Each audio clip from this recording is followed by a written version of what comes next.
Қайырлы күн достар, бүгін сіздерге фаршталған макарон ұяшықтарын дайындайтын боламын. Өте ерекше тағам, асыққан кезде жасасаңыздар, небәрі 30 минутта дайын болады. Ең алдымен фаршымызға ұсақтап турап алған пияз және сарымсағымызды, тұзымызды саламыз.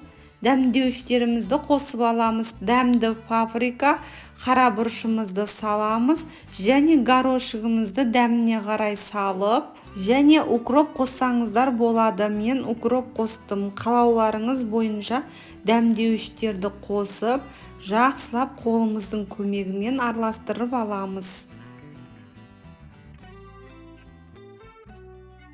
Ендігі кезекте подлибін дайындап аламыз. Газ плитамызға табамызды қойып, көз мөлшерде сұйық майымызды құйып аламыз.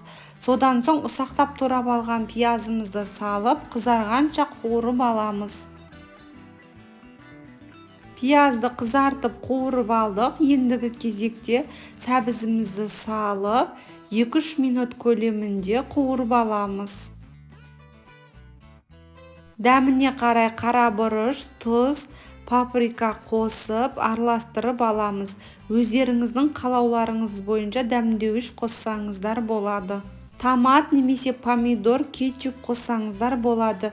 Мен кетчуп қостым, 2 ас қасық. Қалауларыңыз бойынша қосып, жақсылап араластырып аламыз. Ендігі кезекте таза суымызды құямыз. Суды көп немесе аз мөлшерде құйып жібермеңіздер.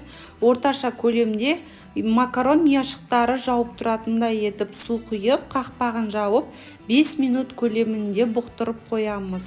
Бейнедегідей макарон ұяшықтарына фаршымызды дөңгелетіп дайындап алдық.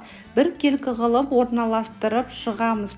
Өте дәмді тағам, жасап көрулеріңізге кеңес беремін.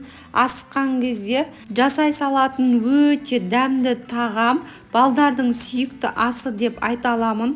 Фарштың орнына тауықтың төс етін пайдалансаңыздар, ол да өте керемет болып шығады. Менің рецептерім сіздерге ұнаса, достарыңызбен бөлісіп қойыңыздар. Лайк басып, комментарий бөліміне пікірлеріңізді қалдыра кетіңіздер. Мен өте қуанышты боламын. Барлық макарон ұяшықтарына фаршымызды осылай тура бейнедегідей дөңгелетіп орналастырып шығамыз.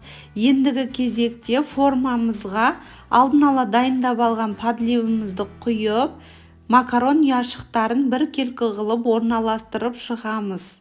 Гнездо макаронына салангани немесе султан макаронын пайдалансаңыздар, өте керемет болып шығады.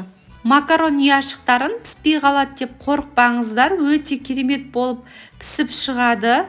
Және макарон ұяшықтарын табада пісірсеңіздер, өте дәмді болып шығады. Ендігі бейнеде сіздерге табада пісіріп көрсететін боламын.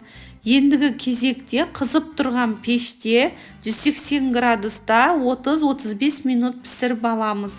Макарон ұяшықтары пісті. Сіздермен болған Жансая. Ендігі бейнеде кездескенше сау саламатта болыңыздар.